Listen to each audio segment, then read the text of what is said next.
Welcome to Dental Business RX. Practice success in 30 minutes or less. Thank you for calling ABC Dental. Back in episode 2 of this podcast in August of last year, we took a look at what was going on with the labor and staffing market, specifically issues that dentists and really all small and large business owners were having when it came to finding and hiring employees. And you may remember at that time what was going on with regards to hiring personnel was making national news. You know, McDonald's and some convenience stores were paying $500 signing bonuses. There was a McDonald's here in Tampa that made national news when they offered $50 just to show up for an interview, and nobody came. Target started paying for college. Chipotle and Amazon raised their wage. So there was a lot of competition for prospective employees. And one of the questions going around at that time, you know, with clients as well as other people I was speaking to was, is this going to get better or is it going to get worse? Well, 9 months have passed. So I thought it was a good time to revisit the subject and see where we are with regards to all of this. And more importantly, as a business owner, what should you be doing right now to ensure that your practice stays both staffed and successful? And that's what I want to talk about in this week's episode of Dental Business RX. My name is Jeff Bloomberg, and I'm your host. And to start off, let's look at where we are with regards to finding and hiring people. I'm going to go over a few statistics here. I know they don't translate beautifully on a podcast. I am going to put the links for this stuff on the episode webpage, but I'll run through it. I'll try to make it as easy as possible, but it helps paint the picture so you can see what you're up against. So let's start with the U.S. unemployment rate. So as of last month, April of 2022, unemployment was at 3.6%. Now, to give you an idea, when I did this podcast, episode 2, back in August, it was at 5.2. Pre-pandemic, it was a little below 3.6. So we're starting to approach pre-pandemic levels when it comes to the unemployment rate, you know, the percentage of people that are in the job market that are unemployed. Now, what about job openings? This job opening statistic is basically how many jobs are available in the United States of America, how many jobs people or employers are looking to fill. Job openings last month were highest ever. They were over 11 million. Now, again, to sort of frame this for you, to give you an idea, when I did that podcast back in August of last year, job openings were at 10.1 million. Earlier in the year, they were at about 8.5 million, and pre-pandemic, they were at 7 million. So this is how many jobs are available for people to, accept. There's over 11 million, highest ever on this graph. This graph goes back about 6 years. Then we come to our next graph, which is, it sort of mixes up these two last statistics I covered with you. How many jobs are available and how many people are unemployed. With unemployed, I gave you a percentage. Now, the way this graph works, this is number of unemployed people per job opening. So if there's one unemployed person and one job opening, that number is 1. If there's one unemployed person and 2 job openings, that number would be 0.5, meaning there's 2 jobs for every 1 person, right? And if it was the reverse, if there were 2 unemployed people and 1 job available, that number would be 2. So obviously, the higher the number, it means the more potential applicants, right? Okay, so if you look at this graph, and this graph goes back to about 0809 with the range that I pulled up, and obviously it spikes during the beginning of the pandemic. At that time, there were 5 people available for every available job, so there were less jobs than people.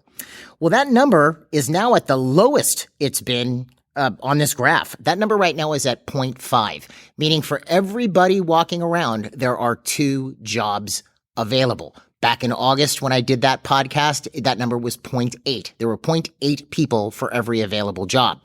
So if you look, you've got a lot more jobs available than there are people either looking for work or available to take those jobs, unless they leave the job that they're already in.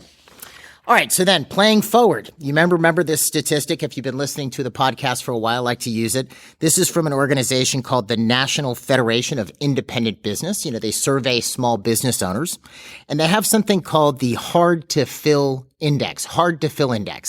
Now, what this is they survey a bunch of small business owners, and they ask them, did you go through this month with at least one position, could be more than one position unfilled.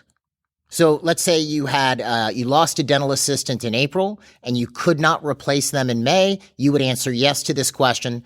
And what they do is they take the group of whoever answers the survey and they tell you what percentage went through the month with a position unfilled. Now, if you look at this graph is very interesting. This graph goes back to 2010 through 2022.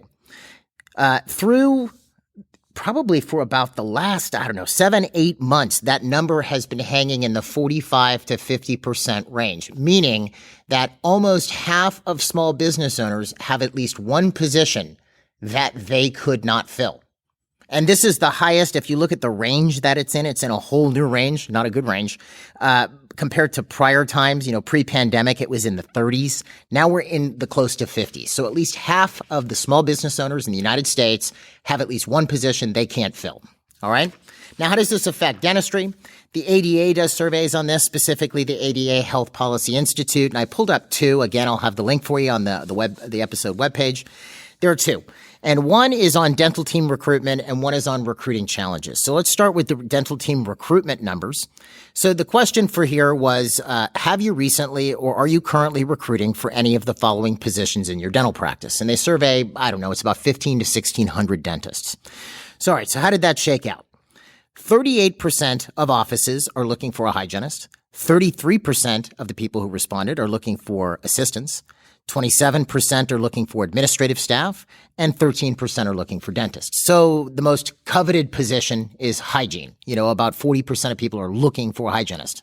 Now, how hard is it to find these people? Well, this is where it gets interesting again. If you look at these numbers, they've just been going up over time. They don't drop hardly at all, especially for hygienists and assistants since mid to late 2020. So for the next question was, how challenging has it been to recruit the positions below? And it lists those same positions I just gave you. All right, so for dental hygienists, 92% of the respondents said it was extremely or very challenging to find a hygienist. 92%. 86% said it was extremely or very challenging to find a dental assistant. 74% said it was extremely or very challenging to find administrative staff, and 73% said they were having trouble finding dentists.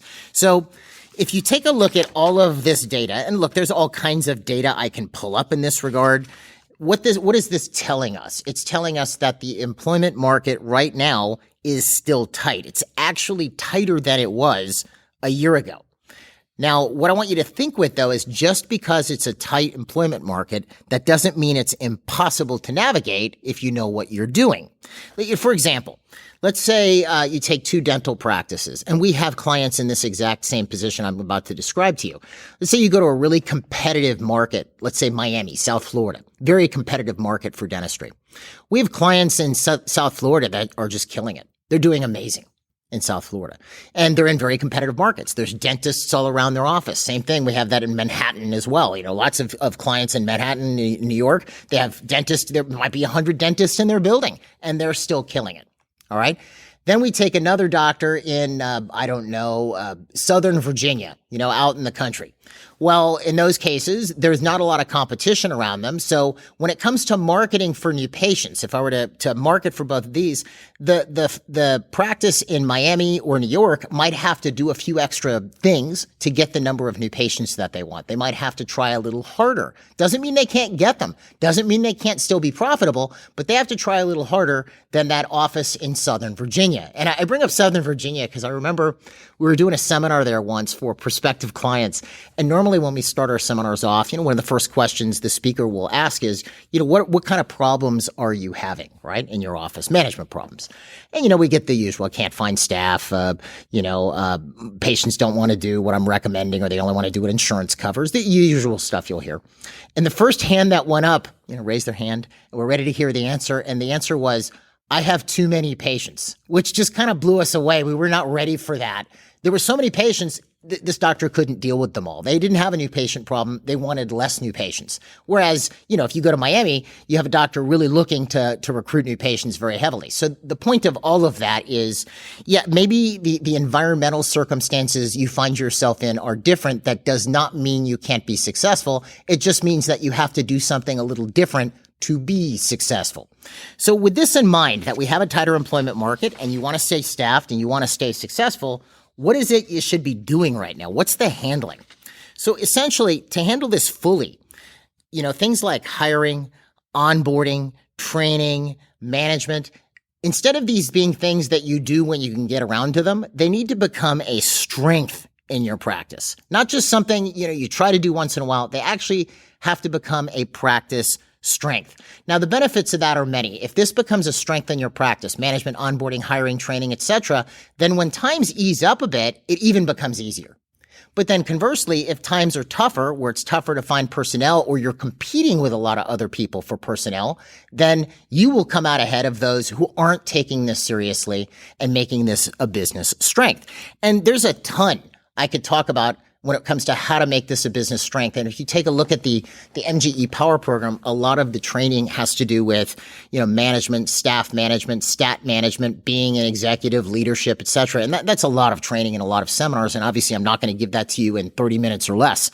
But if I were to look at it from sort of a helicopter view from up above, it really breaks down. If you want to start improving in this area and getting a bit of an edge when it comes to finding personnel, there are 5 major areas or points or action items that you want to focus on. So let's take a look at those. There's 5 things. First thing is just your whole hiring process.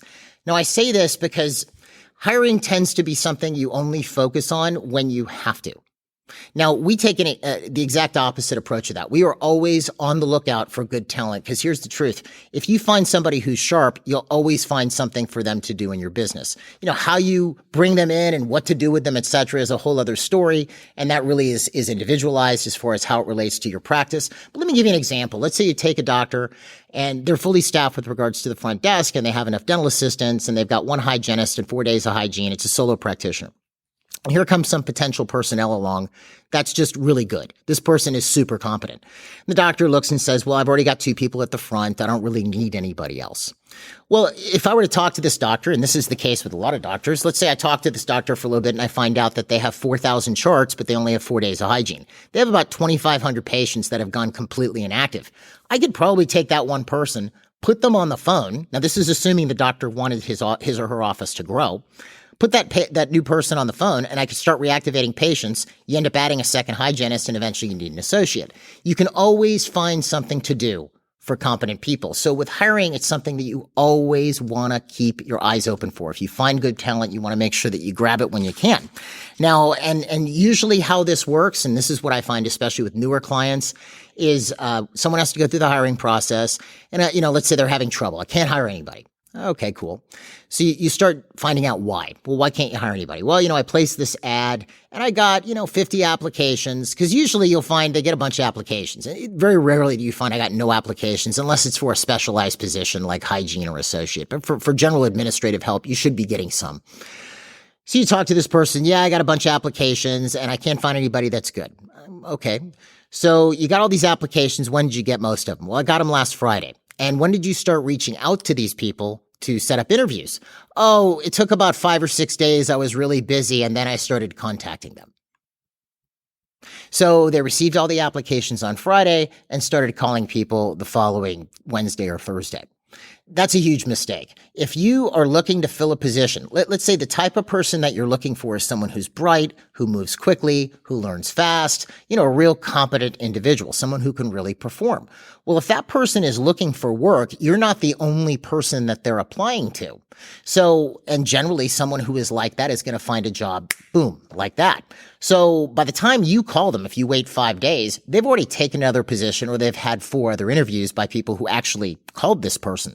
So as an example, if you're looking to hire, you want to contact applicants as close to instant as possible. But simple little tip there. As far as if you want to do something like that, you need to move fast on this stuff. Back in episode 2, I gave you a few ideas which still hold today on what to do to fill different positions in the practice if you were having trouble with it. For instance, with front desk, there's a couple different ideas, and I definitely recommend you go back and listen to it just because I don't want to reinvent the wheel here. It's not really reinventing the wheel, it's re-explaining the wheel. I explain it all in there, and you can listen to it there. But, for example, let's say you have 2 people normally at the front, and that's what your office should have. Let's say you don't really need 3. You have 2 people at the front, one of them quits or both of them quit or whatever, and they're not they're not super experienced personnel. Maybe you were paying them $16 an hour each. And then you got to replace them. But then someone comes along who has a ton of experience, but they want $23 an hour. Now, at first glance, you go, well, I can't pay $23 an hour. I was paying $16. But, and you've seen this before. I know I have. In some cases, one super competent person can replace two people. You might be able to get that $23 an hour person, and you don't need two $16 an hour people. You just need that $23 an hour person. That's an idea. You can also bring in people from outside the industry. I know that it becomes a bit of an arbitrary decision. It's not really based on any particular law or rule, but we're looking for somebody with dental experience, neglecting the fact that none of us had dental experience at one point in time or another. So you might find somebody who's in sales or customer service. As a matter of fact, some of the best office managers that I've met didn't even come from the dental industry. They came from outside the dental industry. So it's just a matter of them learning dentistry, which is not as difficult as someone might portray it to be. They don't have to become a dentist. They just have to at least understand the lingo, and ideally somebody's always learning something. But there's definitely something you can do to be able to get people in, and you need to get people in quickly. And then obviously there's a whole process you want to go through with regards to hiring. I can't explain that in a podcast, to make sure that you have, an acceptable applicant. Right? But you want to make sure that they fit, they check all the boxes you want to check without going too overboard. Again, I've seen people who, put requirements there that really are not truly requirements. They're looking for an office manager, and somebody comes in and they're 25 years old and they think, well, this person isn't mature enough to be an office manager. What does that even mean? They're not mature enough. They either can do the job or they can't. You want to make sure they check the basic boxes. Ideally, you're going to train this person to make them into a better personnel, but they have to at least check your basic boxes. They can work your hours. They know what the expectations of the position are. That's another big deal when you bring somebody in. I would make sure, and I've talked about this in other episodes, I would explain the expectations of a job in full detail before I hired somebody, because there's nothing worse than bringing somebody on and then you ask them to do something they didn't realize that was part of their job. Well, if you explain that in the beginning, then they will realize that's part of their job. But the hiring lines have to move quickly. You have to understand how those work. You have to understand how to get people into the office and on the job fast, which brings us to our second point. You have to get skilled with onboarding. Now, the interesting thing with onboarding and training, a couple points on this. So we went through putting together a whole online platform for this. We have a platform called DDS Success. It's our online training platform.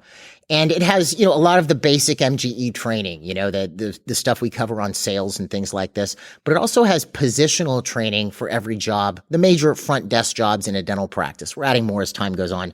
But, treatment coordinator, reception, schedule coordinator, financial coordinator, those are all in there. Now, something to look at with regards to that is, let's say you hire somebody brand new and you're using that platform as an example, and you have them watch the schedule coordinator training.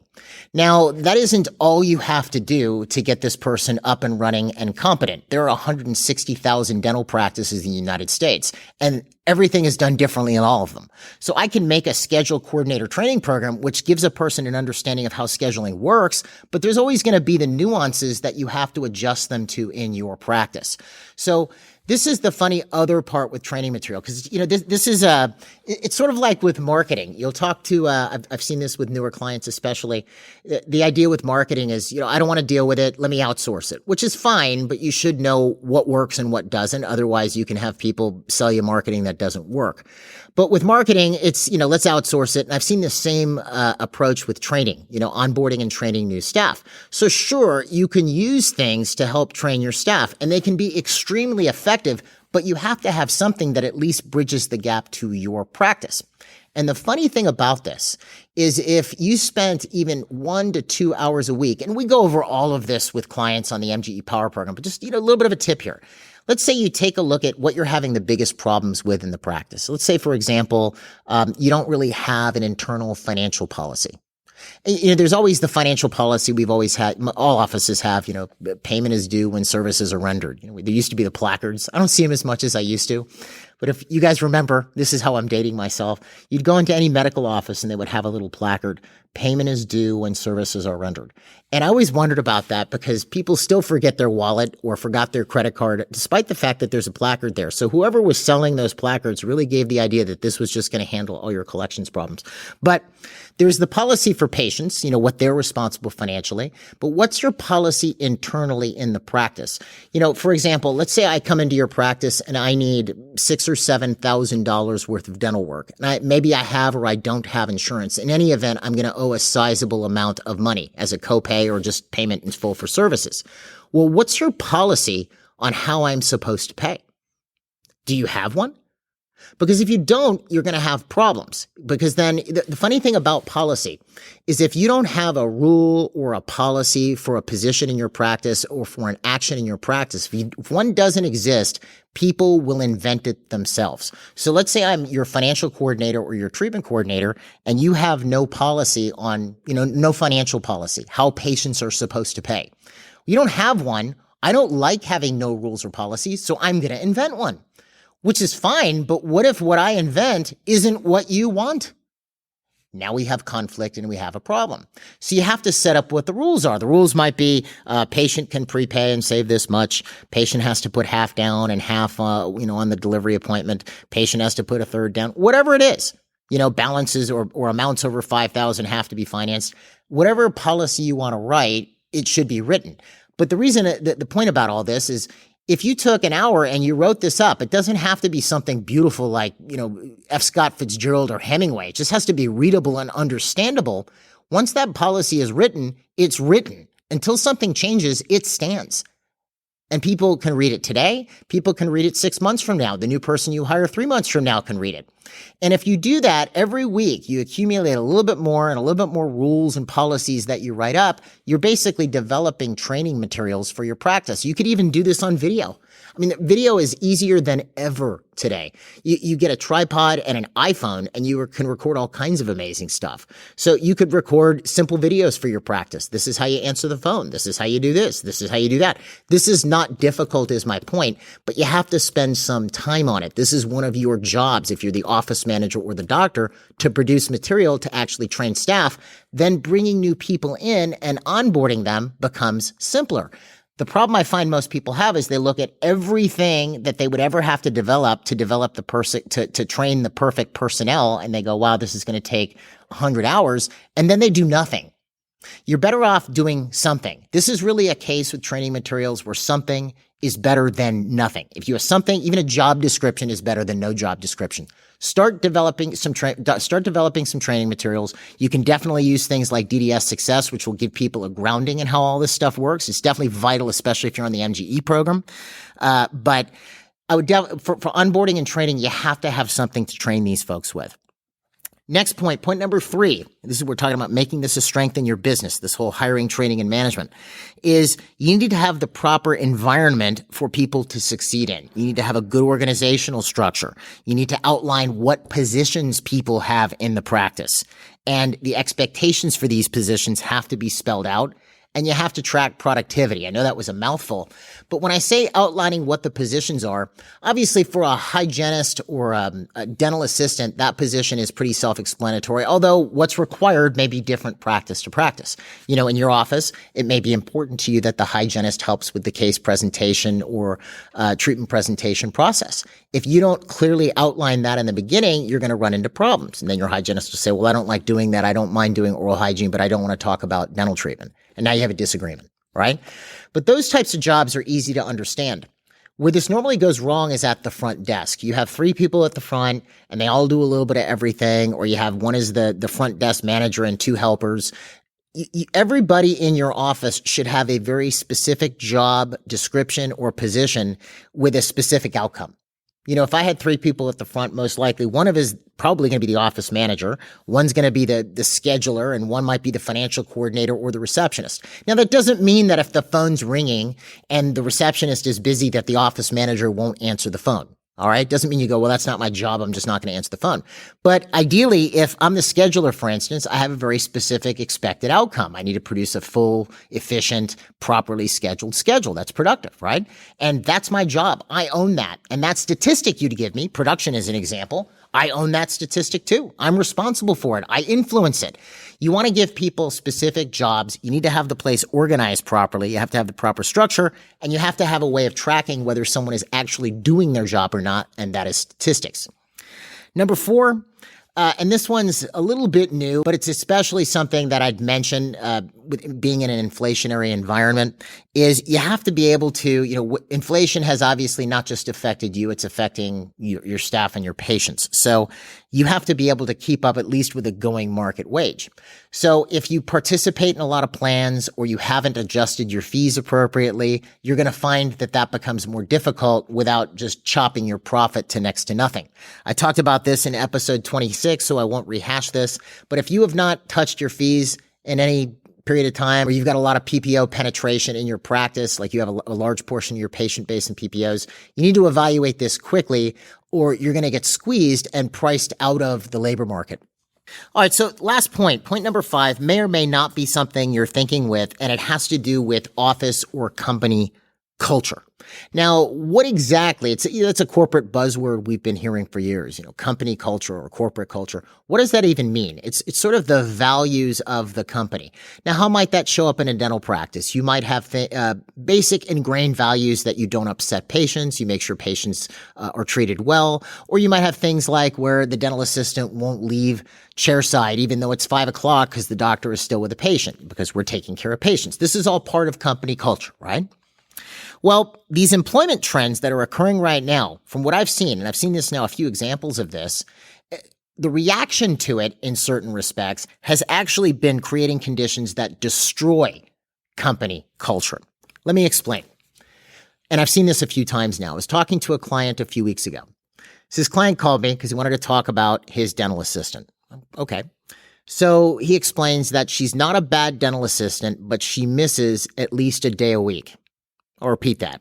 Not a bad dental assistant when she's there, but she's missing a day a week. So then my next question was, why aren't you doing anything about this? And he said, it was interesting. It was very revealing. He said, well, finding a dental assistant is very difficult right now, so I'm worried about firing her. Because then I clarified again, what would you have done pre-pandemic when it was easier to find a dental assistant? He said, I'd let her go. So that's where things become dangerous. You get this idea that there's a scarcity because the labor market is a bit tighter, but then that becomes an excuse for holding on to somebody who isn't really performing. That is toxic to your business. That is extremely dangerous to your business. Let me give you another example. Let's say you had a receptionist and this receptionist was really not doing his or her job, doing a poor job. And you also have a financial coordinator. Well, the financial coordinator is picking up all the slack from the receptionist not doing their job. All right. So meanwhile, you go, well, it's difficult to find staff right now, and at any other time I would just fire this receptionist. It's not what I want, but I can't find anybody. So you retain this receptionist. Meanwhile, your financial coordinator is having to pick up all this slack and continue to do their own job and is getting more and more ticked off. So a few things are happening here. The first thing that's happening is by you doing nothing about this receptionist, by you doing nothing about it, you are effectively saying that pattern of behavior is okay in this business. I want you to think that through again. If I have somebody, let's say I had an employee and they're walking around being rude to all the other employees and I do nothing about that. But I see it. They know I see it. I'm effectively permitting and condoning that behavior. That becomes okay to do here. So you've got this receptionist, they're not performing, they're doing a poor job, and you're doing nothing about it. So that's the message you're sending to the rest of the team. So we have a few things going wrong here. Number one, the receptionist isn't doing their job. So that job's not being done and someone else is having to do it, which is lowering their effectiveness. And then you're sending a message to the rest of the team that kind of behavior is okay. So don't be surprised if that financial coordinator eventually gets fed up and quits. Or one of your other staff or that financial coordinator starts to misbehave themselves because, it's obviously okay because the receptionist is doing it and you're not doing anything about it. And this can even happen to your best staff. And you've probably had this experience before. If you take somebody, and I'm not saying that the environment is completely responsible for somebody's condition at all, not in any way. But if you take somebody and you put them in a very negative environment, it will affect them. Just like if you take somebody and you stick them in a positive environment, it will also affect them. Doesn't mean that it's completely responsible for them, but it will have an effect on them. So that type of an environment where non-performance, not doing your job, because that's kind of the most important thing with an employee. The most important thing is that they perform their job duties. So here's somebody non-performing and you're allowing it to continue. That starts to create a toxic environment. Work isn't getting done. That kind of behavior becomes okay. You might find other staff start doing what the receptionist is doing. It sort of spreads. I jokingly call it a staff infection. Bump. Yeah, terrible joke. Or you'll end up with staff looking at this going, your productive staff saying, this is terrible. I hate this environment. Why is this person allowed to do this? I'm going to go find work somewhere else. And especially in this environment where there are jobs available, you don't want to create this type of environment or you're going to clear out all your staff. Now, the plus side of this is if you have an environment where you don't allow this type of behavior, where performance is very important, it's valued, and it's expected, well, then you're going to end up with people who perform in that environment. You will attract people who want to be in that kind of environment. So you get the exact opposite. Instead of repelling productive staff, you start attracting productive staff. All right. And as a business owner, this is important because you set the tone. You set the tone for company culture. And this is where, you can't allow this type of stuff to occur. And you might say to me, well, Jeff, what am I supposed to do? What would I do? Well, for me, if I had a person who was non-performing, my first object would be to replace them. And by replace them, I mean, if they're really non-performing and doing a terrible job, I'm going to let them go. And if I have to, leave the position unfilled until I can find a proper applicant. Now, it's my job as the executive to find that proper applicant, and I can't use the fact that it's tough to find people right now as a crutch. I just have to rise up to that challenge, gain the skills that I need to be able to do that in order to compete in this environment and be successful. That's the correct response to this. The wrong response is, oh, well, it's tough, so let's keep personnel that are not doing their jobs. That's going to destroy your business. That's a terrible way of approaching it. And I know I'm being very emphatic and absolute about this, but I've seen people do it, and it's not pretty. So I would definitely not recommend that you do that. And how do you get those skills? We can help you with things like this. You can study, you can learn. As a matter of fact, I've given you some of the answers, and I forgot to mention this. Back in episode 17, because hygienists were such a big deal right now, I went through a whole process of escalating actions to find a hygienist. For instance, just to give you an idea, I'm in the state of Florida.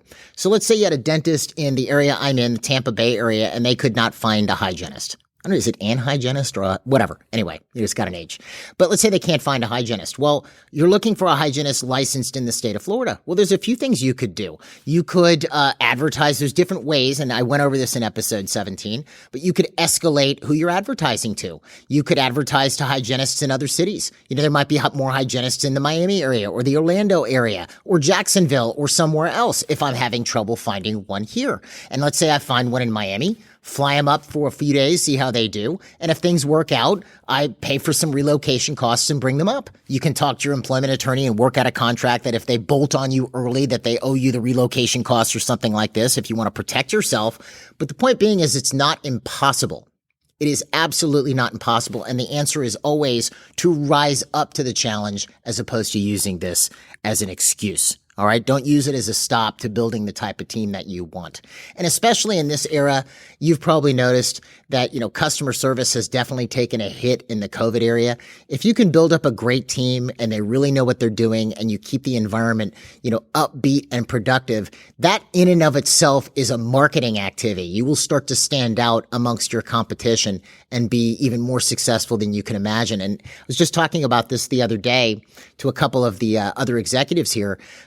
You would think what I've seen since 2020, and I've talked about this before, but I figured I'd mention it again because in this light, since 2020, I've seen more clients with best year evers, 2020, 2021, than any year prior in MGE history. And we used to have a lot of those.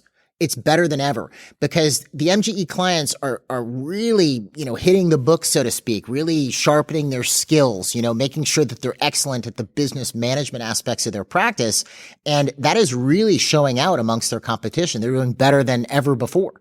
Technically dentistry was supposed to be down 38% in 2020 and 20% in 2021. These guys had highest ever years, most of them in 2020 and 2021. And a lot of them will tell you that just that same thing. So the point I'm making is if you put a focus on this, you can definitely succeed at it. Yeah, maybe it's a little trickier than it was before, but don't give up. You can absolutely do this. And look, if you want any help with something like this, let's say you're throwing up your hands and I just can't find personnel. I'm having a tough time with this. We're happy to help. You can go to our website. You can click the link for a free consultation. It's a little button on the website. I'll put a link here on the episode webpage as well. And we're happy to go over your situation and kind of give you some answers as to what you could do. You could also give us a call at 800-640-1140 if you want any help with this. All right, folks, that's all I have for you this week. I really appreciate you listening and I appreciate your feedback. If you have an opportunity and you like this episode, you want to hear other ones like it, don't forget to follow us or subscribe depending on the podcast platform that you're listening to. And again, I always appreciate your feedback. If you want to email me or you can go to the podcast website, dentalbusinessrx.com. You can fill out the contact us form if you have any questions for me. Otherwise, that's all I've got for you. Thank you so much for listening again, and we'll talk to you at the next episode.